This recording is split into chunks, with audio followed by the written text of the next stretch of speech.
Welcome to the Build Your Private Practice podcast, a space for Canadian therapists who want to support others, make an impact, and build a sustainable practice that works for them too. I'm your host, Liane Wood, a registered psychotherapist, group practice owner, and business mentor, and I'm here to help you build a private practice that allows you to keep doing the work you love without burning out. Because the people who need your help the most are counting on you, and you deserve a practice that supports you while you support them. Let's dive in. This episode is brought to you by Jane Websites, a simple way to get a clean professional website for your practice without the tech headache. A question for the therapist listening: how long has build a proper website been sitting on your to-do list? For a lot of us, it's been there for what feels like forever, because it feels like a big, complicated project you never quite have time for. Jane Websites changes that.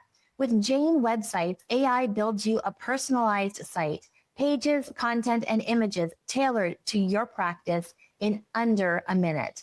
From there, you make it yours with simple editing tools. No designer, no code, no setup stress. You just log in and start editing. It's the front door to your practice finally open, and it took minutes, not months. To see how it works, head to janewebsites.com/Liane-Wood.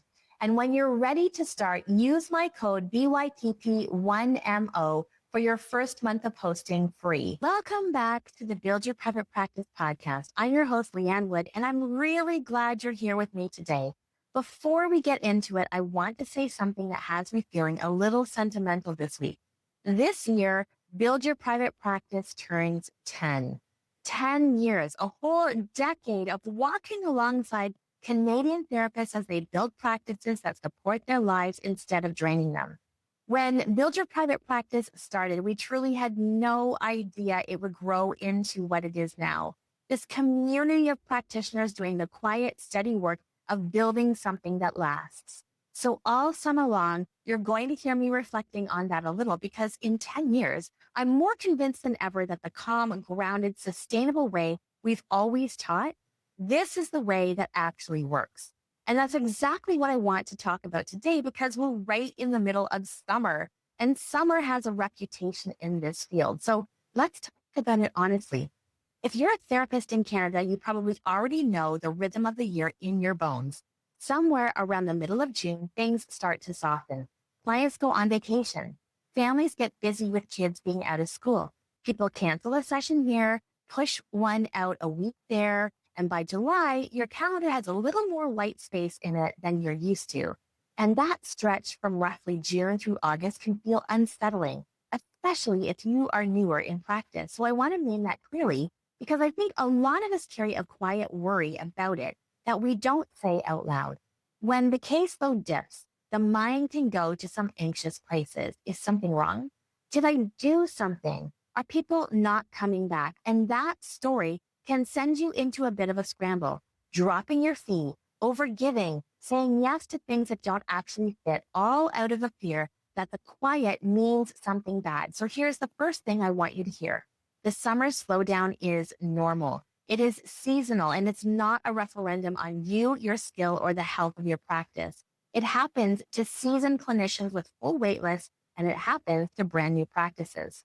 The rhythm of the year is just that, a rhythm. And when you can see it as a season instead of a verdict, you get to make very different decisions about what to do with it. So here's the reframe I want to offer you today, and it's the whole heart of this episode. Summer is not a dip to survive. Summer is build season. Think about it this way. For most of the year, your practice is running at capacity or close to it. You're in back-to-back sessions. You're holding a full clinical load, and you're keeping up with notes and admin in the margins. There is very little room to work on the practice because you're so busy working in the practice. And then summer comes along and hands you something you almost never get during the busy season: a little bit of space. That space is not a problem. That space is the opportunity. A lighter caseload of June through August is the window to set up the systems and the relationships that carry you into a strong fall. Because here's the thing about the fall, and I want to make sure we really sit with this: the fall is coming and it comes fast.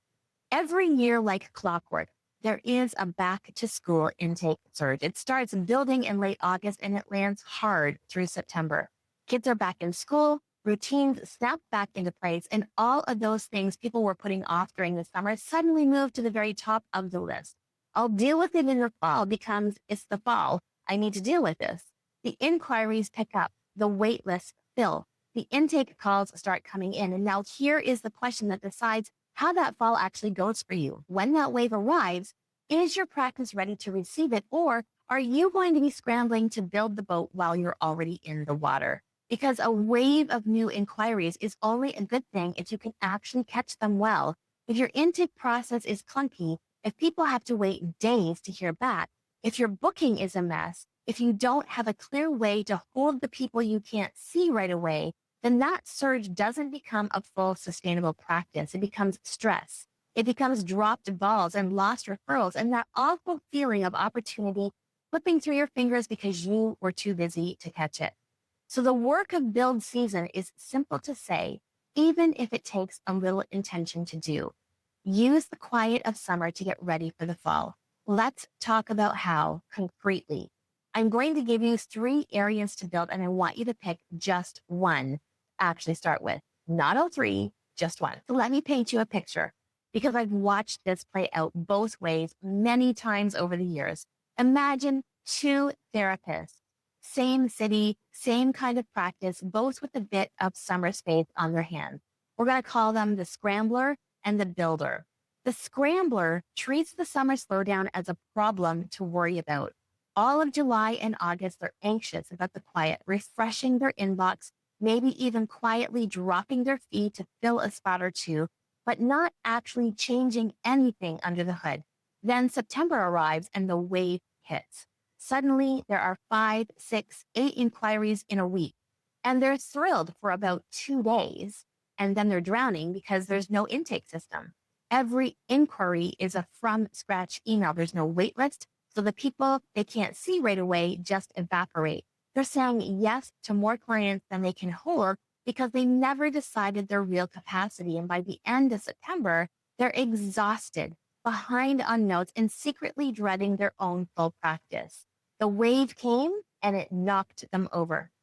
The builder had the exact same summer and the exact same wave, but they used a couple of hours a week in July and August to get ready.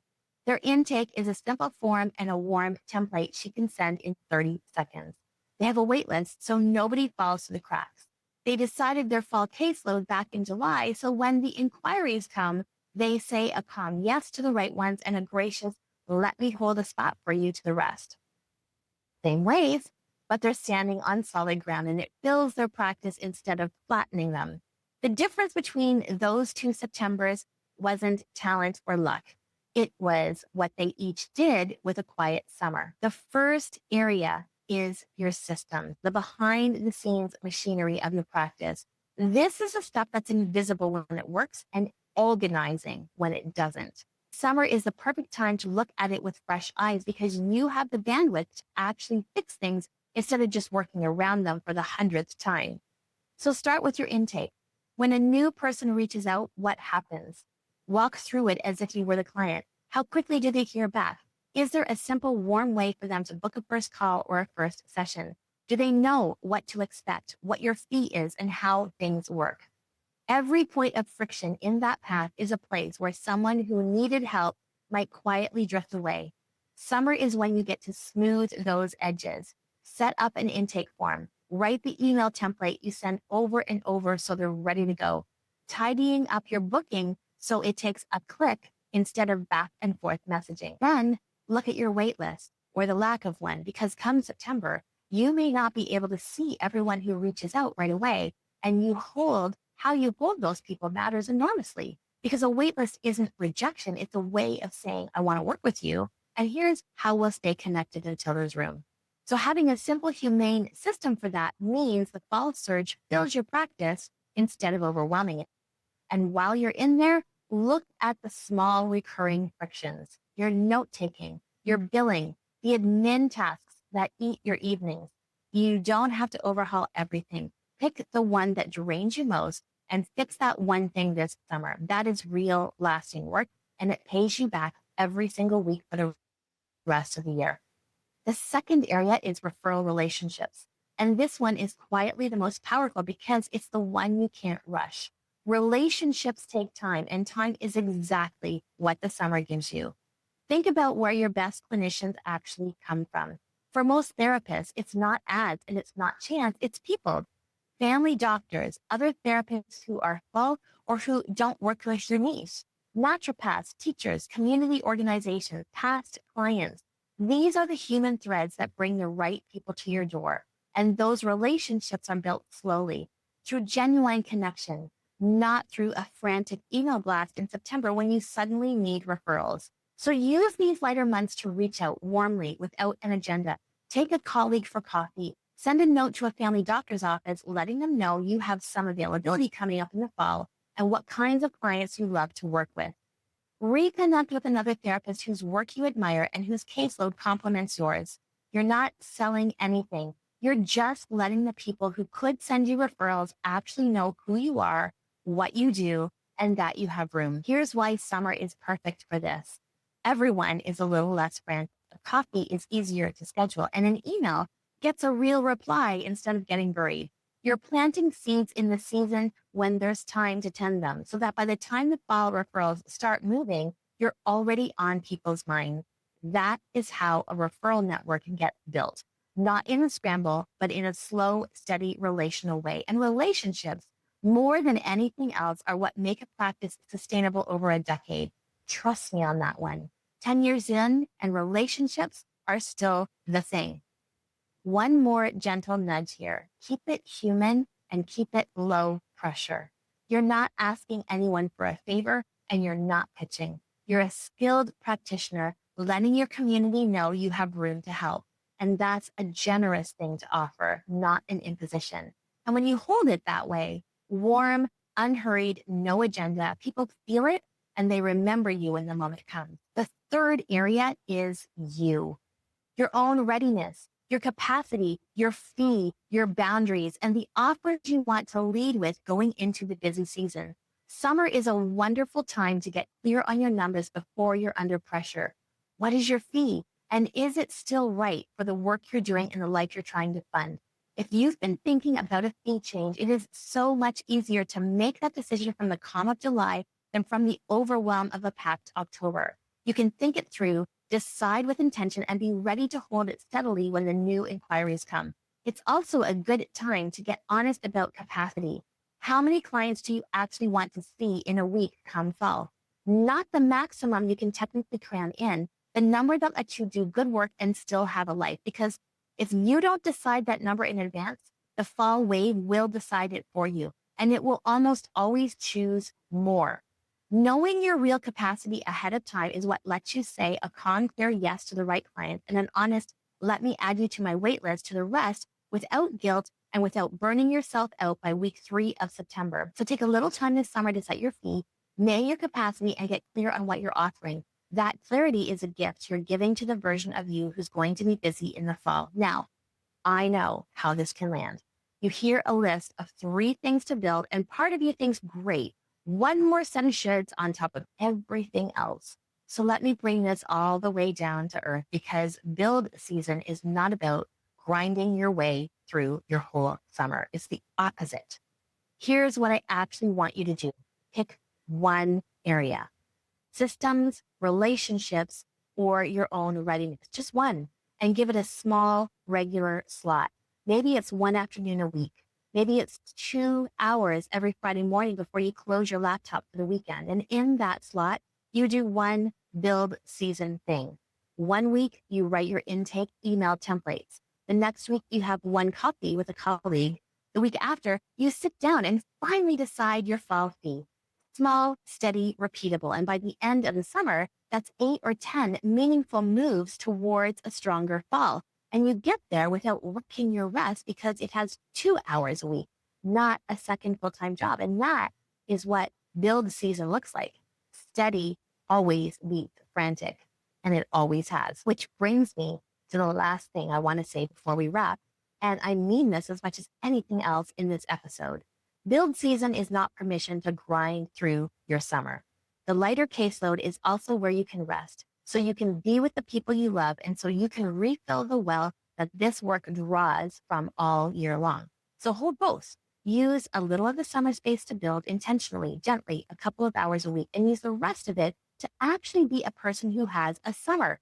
A practice that supports your life, not one that drains it, is built in exactly this kind of balance. And that's the whole point for 10 years, and it still is.